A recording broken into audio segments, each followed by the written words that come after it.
Hello विद्यार्थियों। आज हम देखेंगे मानव भूगोल का विकास। अभी तक आपने मानव भूगोल अर्थ, परिभाषा और कुछ विचारधाराएं जिसमें नवनीतिवाद की विचारधारा, संभववाद की विचारधारा को बताया था और एक नवनिश्चयवाद की विचारधारा जो हम आज उस पर बात करेंगे। उससे पहले हम थोड़े से मानव भूगोल का जो विकास क्रम या विकास है उसकी हम बात कर लेते हैं। मानव भूगोल का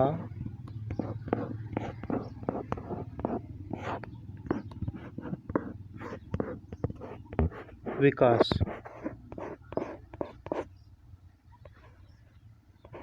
मानव भूगोल का विकास इसकी हम बात करें तो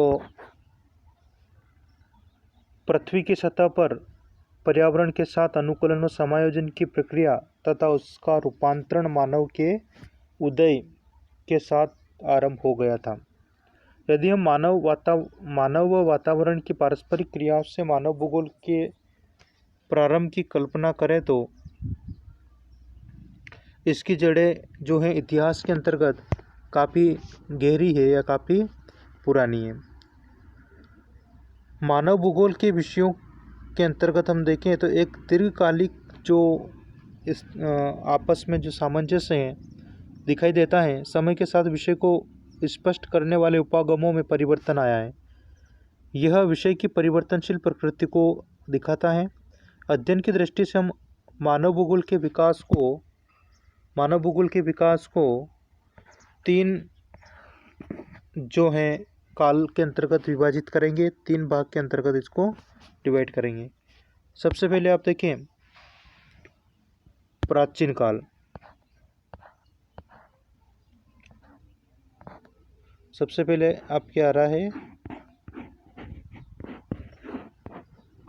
प्राचीन काल। तो विद्यार्थियों आप समझे इसको। प्राचीन काल में विभिन्न समाजों के बीच जो आपस में जो अन्योन्य क्रियाएं थी वो काफ़ी कम थी।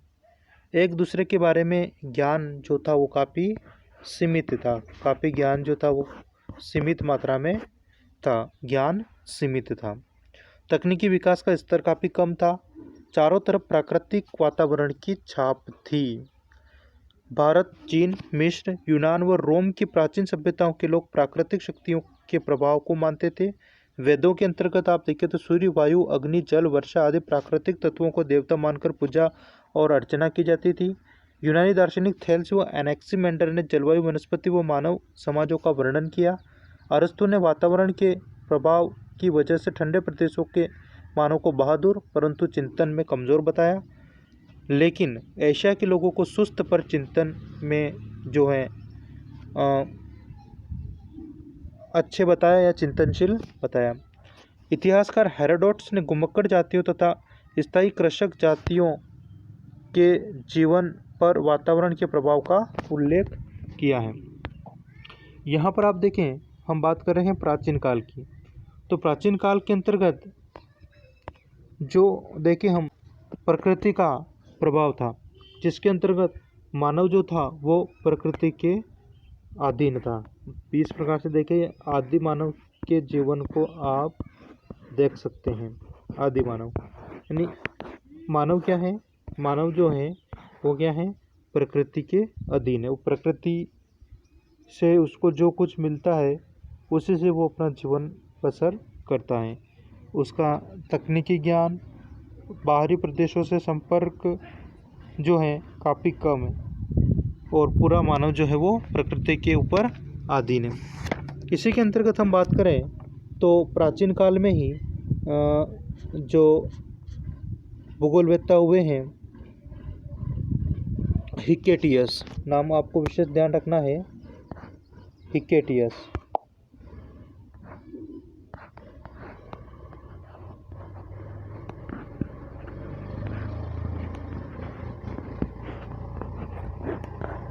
हिकेटियस, इन्होंने प्राचीन भौगोलिक ज्ञान को संग्रहित करने का काम किया। इन्होंने विश्व के बारे में उपलब्ध भौगोलिक ज्ञान को व्यवस्थित रूप में रखने का काम इन्होंने किया था सर्वप्रथम। इसलिए इनको क्या कहा जाता है?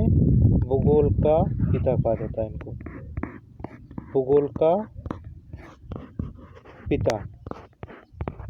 तो साथियों ध्यान रखें, भूगोल का पिता कौन? हिकेटियस। क्यों कहा जाता है भाई हिकेटियस को? इन्होंने विश्व के भौगोलिक ज्ञान को व्यवस्थित रूप में रखने का काम किया, इसलिए इनको भूगोल का पिता कहा जाता है। इससे पहले मैंने आपको बताया था एक और हेरोडोटस, हेरोडोटस के बारे में अपन ने बात करी थी। तो जो हेरोडोटस हैं, हेरोडोटस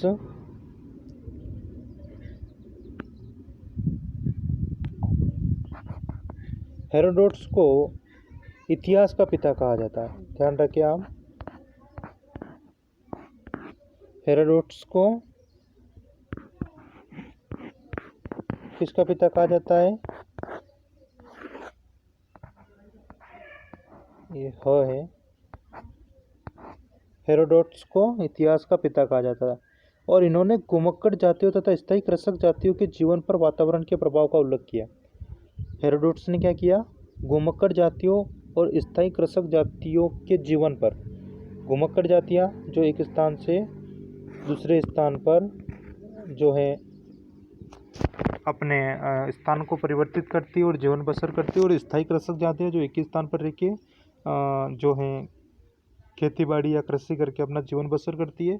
तो उनके जीवन के ऊपर वातावरण का क्या प्रभाव पड़ा, इसका जो उल्लेख या इसका जो अध्ययन किसने किया था? हेरोडोटस ने किया था। तो प्राचीन काल के अंतर्गत जो चीज़ें हैं उसमें आपको ध्यान रखना है कि प्राचीन काल में मानव भूगोल जो है उसके अंतर्गत किसका प्रभाव था? प्रकृति का प्रभाव था। इसकी विचारधारा मैंने आपको बताई थी, एलन सैम्पल जो नीतिवाद की कट्टर समर्थक थी, और नीतिवाद की जो विचारधारा है वो हमें यही कहती है कि मानव जो है वो प्रकृति के आश्रित हैं या प्रकृति के अधीन हैं। आगे देखिए, जिसके अंतर्गत आपके आता है मध्यकाल। नंबर 2, नंबर 1 तो हो गया आपके प्राचीन काल, नंबर 2 मध्यकाल।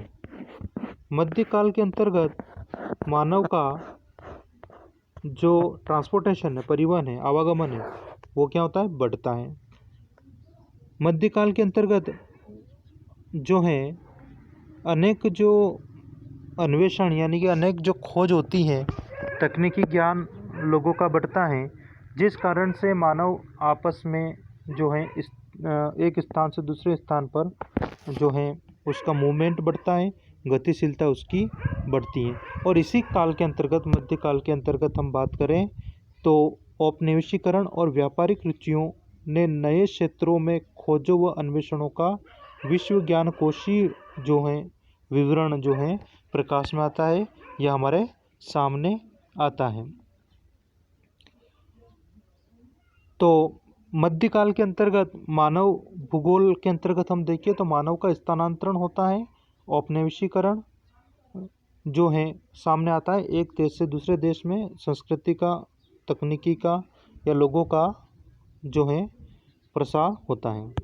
आधुनिक काल, अगली हम बात करते हैं नंबर 3 मानव भूगोल के विकास के अंतर्गत आधुनिक काल।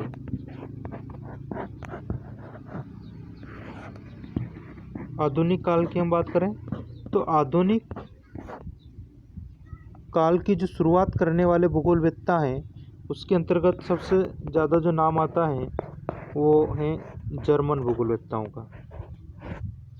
जर्मन भूगोलवेत्ता जिसमें हम्बोल्ट, रिटर, फ्रोबेल, पेशेल, रिस्तोफेन, रेडजेल आदि का नाम प्रमुखता के साथ लिया जाता है।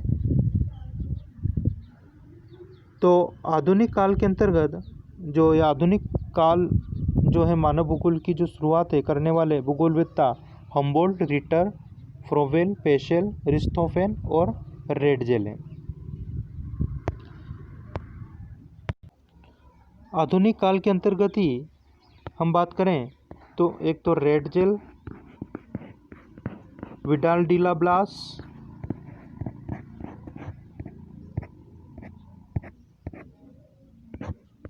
विडाल डीला ब्लास, इनको मैंने आपको पढ़ा दिया है पहले। रेड जेल जो है वो मानव भूगोल के पिता कहे जाते हैं। एंथ्रोपोजोग्राफी इनकी पुस्तक है।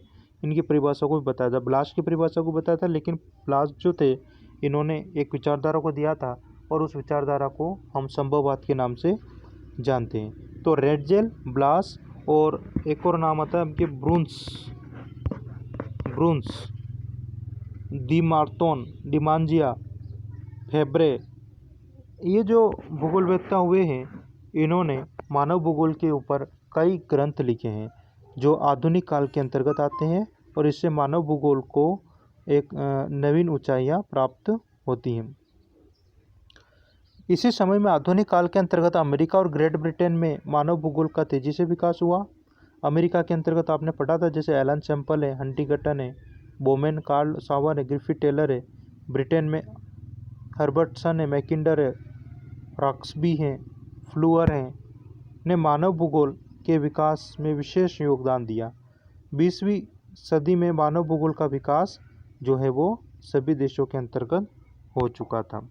तो साथियों, आपने मानव भूगोल का जो विकास क्रम है इसमें आपने जो चीज़ें मैंने आपको बताई हैं, मानव भूगोल के इतिहास की या मानव भूगोल के विकास क्रम की बात करते हैं तो इसको जो 3 भागों में रखा जाता है। पहला कौन सा भाग आता है इसका? पहला भाग इसका आता है प्राचीन काल, दूसरा आता है इसका मध्यकाल और तीसरा आता है इसका आधुनिक काल। देखो, प्राचीन काल के अंतर्गत हम बात करें तो इसमें प्रकृति का प्रभाव है, मानव प्रकृति के अधीन रहता है। मानव का जो है स्थानांतरण, उसके तकनीकी क्षमता, ज्ञान जो भी है वो काफ़ी कम है, एक आदि मानव की तरह है। मध्यकाल के अंतर्गत मानव का ट्रांसपोर्टेशन बढ़ता है, तकनीकी ज्ञान बढ़ता है, मानव नवीन उपनिवेशों की स्थापना मध्यकाल के अंतर्गत करता है।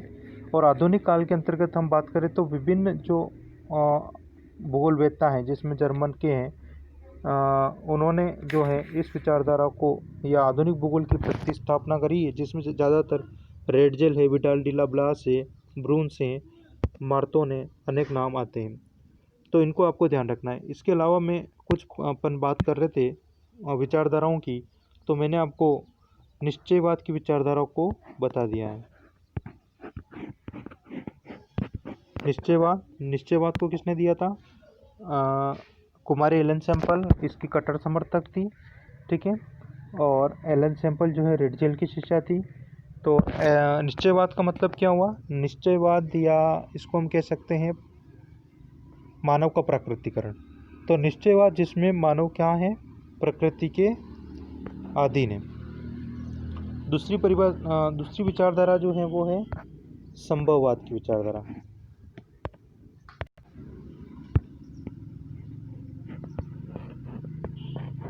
संभववाद की विचारधारा को देने वाले कौन है? Widal de la BLAS. संभववाद क्या कहता है कि प्रकृति मानव को अवसर देती है, मानव उन अवसरों को प्राप्त कर या उन अवसरों से नवीन जो है आविष्कार करता है और प्रकृति को क्या करता है? अपने अधीन करता है। एक और इम्पोर्टेंट लास्ट जो है विचारधारा, तीसरी विचारधारा जिसकी हमने चर्चा अभी तक नहीं करी है शायद, तीसरी है नवनिश्चयवाद। इम्पोर्टेंट है नवनिश्चयवाद।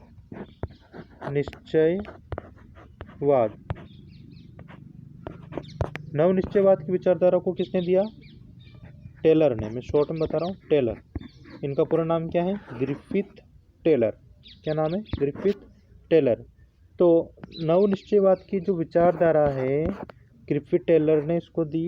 ये विचारधारा कहती है कि प्रकृति का हमें दोहन या संसाधनों का दोहन या प्रकृति का जो दोहन हमें एक निश्चित सीमा तक करना चाहिए। जब प्रकृति हमें रेड अलर्ट देती है तब हमें प्रकृति का जो यूज़ हम करते हैं संसाधनों का वो रोक देना चाहिए और जब प्रकृति ग्रीन सिग्नल करती है तो हमें वापस यूज़ करना चाहिए। जैसे कि नवनिश्चयवाद के अंतर्गत जैसे कि टेलर ने एक उदाहरण देते हुए ट्रैफिक लाइट का जो नियम है वो बताया था कि जब रेड होता है तो क्या होते हैं, अपन रुक जाते हैं, येलो होता है तो मतलब तैयार रहो, और ग्रीन होता है मतलब आप जाओ। तो इनकी विचारधारा को रुको और जाओ, है ना, रुको तैयार रहो और जाओ, रुको और जाओ विचारधारा के नाम से भी इनकी विचारधारा को जाना जाता है। ठीक है, तो नवनिश्चयवाद को किसने दिया? टेलर ने दिया। किसने दिया? टेलर ने। क्या कहा इन्होंने? यह नवनिश्चयवाद की विचारधारा क्या कहती है कि प्रकृति का एक निश्चित सीमा तक हमें दोहन करना चाहिए। जब प्रकृति हमें अलर्ट जारी करती है तो रुक जाना चाहिए, जब प्रकृति हमें ग्रीन सिग्नल देती है तो हमें यूज़ करना चाहिए। अर्थात रुको और जाओ की विचारधारा टेलर की विचारधारा है, और ट्रैफिक लाइट के नियमों को ध्यान में रखते हुए इन्होंने समझाया है कि जब प्रकृति हमें रेड सिग्नल करती है तो रुको, येलो सिग्नल यानी तैयार रहो, और जब ग्रीन सिग्नल तब आप संसाधनों का यूज़ कर सकते हैं। तो विद्यार्थियों, पहला चैप्टर आपका कंप्लीट होता है। दूसरे चैप्टर में हम विश्व की प्रमुख जनजातियों के साथ शुरुआत करेंगे।